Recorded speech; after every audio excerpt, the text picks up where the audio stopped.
उत्तर प्रदेश के महाराजगंज, जहां पर कांग्रेस नेता सुप्रिया श्रीनेत जनसभा को संबोधित करी है। साथ ही कांग्रेस के राष्ट्रीय अध्यक्ष मल्लिकार्जुन खड़गे भी संबोधन देंगे।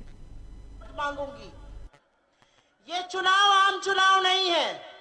ये चुनाव हर साल होने वाला वो चुनाव नहीं है, हर 5 साल पर जहां पर आप जाते हैं और वोट देकर चले आते हैं। ये चुनाव तय करेगा कि ये देश आपका रहेगा या नहीं रहेगा। ये चुनाव तय करेगा कि क्या ये देश संविधान से चलेगा या ये देश 1 या 2 लोगों की मर्जी से चलेगा। ये चुनाव तय करेगा कि क्या ये देश युवाओं का है, किसानों का है, यहाँ बैठी मेरी भौजियों और बहनों का है, या ये चुनाव सिर्फ पूंजीपतियों और अमीरों का है। ये चुनाव निर्णायक है। ये चुनाव इस देश की दिशा और दशा तय करने जा रहा है। तो अपनी जिम्मेदारी को समझिए, अपनी जिम्मेदारी को, अपने कर्तव्य को, अपने राजनीति को समझिए, क्योंकि रोटी बदलने का वक्त हो चुका है। 6 बार का सांसद यहाँ का, और महाराजगंज का विकास कितना हुआ है? सवाल यह पूछा जाएगा। सवाल पूछा जाएगा कि महाराजगंज की रेलवे लाइन का क्या हुआ। सवाल यह पूछा जाएगा कि निचलौल और नौतनवा की तहसीलें पानी में क्यों डूब जाती हैं। सवाल यह पूछा जाएगा कि जिला मुख्यालय पर रेल स्वीकृत होने के बाद भी क्यों नहीं लगी। सवाल पूछा जाएगा कि हर बार महाराजगंज के युवा बाहर नौकरी करने क्यों जाते हैं, यहाँ कल कारखाने क्यों नहीं है। सवाल पूछा जाएगा कि 5-5 चीनी मिले, चीनी का कटोरा कहा जाता था हमारे घर को, 5-5 चीनी मिले बंद हो गई। क्या किया डबल इंजन की सरकार ने। ये चुनाव उन लोगों के बीच में है जो संविधान को खत्म कर देना चाहते हैं। ये चुनाव उन लोगों के बीच में है जो आरक्षण को समाप्त करना चाहते हैं। ये चुनाव आपके हक और हुकूक का चुनाव है। आपकी बेटी हूं, आपकी बहन हूं, और इसलिए आपसे कहती हूं, एक ऐसा उम्मीदवार चुनिए जो आपके सुख दुख का साथी बने, आपके हक और हुकूक की लड़ाई को लड़े। मैं इस धरती को अपनी कर्म भूमि और अपनी जन्मभूमि दोनों कहती हूं। मेरे पिता ने अपने जीवन के 45 साल यहाँ दिए। यहाँ की मिट्टी मिट्टी में, यहाँ की कण कण में उनकी आत्मा व्याप्त है, और उस नाते आपसे कहती हूं, बदलाव करिएगा। उस पार्टी को, उस गठबंधन को चुनिए जो आपकी बात करते हैं, जो आपके हक की बात करते हैं, जो आपके न्याय की बात करते हैं, जो 30 लाख सरकारी नौकरियों की बात करते हैं, जो महालक्ष्मी से 1 लाख सालाना मिलना महिलाओं की बात करते हैं, जो कानूनी MSP और कर्जा माफी की बात करते हैं, जो मनरेगा को 400 करने की बात करते हैं, जो गिनती की बात करते हैं। इस देश का प्रधानमंत्री एक कायर है। इस देश का प्रधानमंत्री डरपोक है, क्योंकि वो डरता है। वो डरता है आपसे, वो डरता है आपके वोट की ताकत से, वो डरता है आपके जज्बे से। वो डरता है क्योंकि वो जानता है कि जब जनता खड़ी हो जाती है तो बड़ों बड़ों की सिट्टी पिट्टी गुम हो जाती है। वो जनता खड़ी हो चुकी है। 2024 में वो होने जा रहा है जो इस देश में 2004 में हुआ था।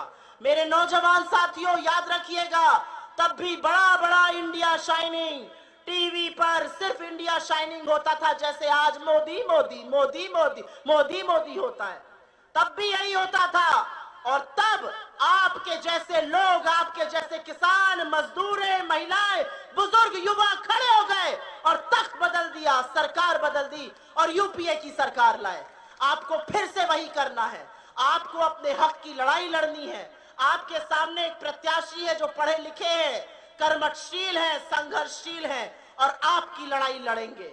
और अगर पंकज चौधरी नहीं तो वीरेंद्र चौधरी उनसे कई गुना बेहतर है, ज्यादा पढ़े लिखे हैं, विधायक है फरेंदा से, और विषम परिस्थितियों में विधायक बने हैं। मैं आपसे हाथ जोड़कर और हक से आपका वोट मांगती हूं, और मैं आपको आपकी ताकत एक बार फिर से याद दिलाऊंगी।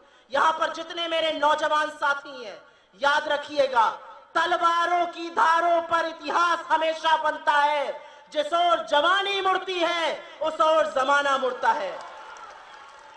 खड़े हो जाइए मल्लिकार्जुन खड़गे जी के साथ, एक वो व्यक्ति जिनका 50 साल से ज्यादा तो निर्वाचित सदस्य होने का एक्सपीरियंस है। खड़े हो जाइए राहुल गांधी के साथ, एक वो आदमी, एक वो शख्स जो कन्याकुमारी से कश्मीर पैदल नाप देता है कि यह देश जुड़ा रहे।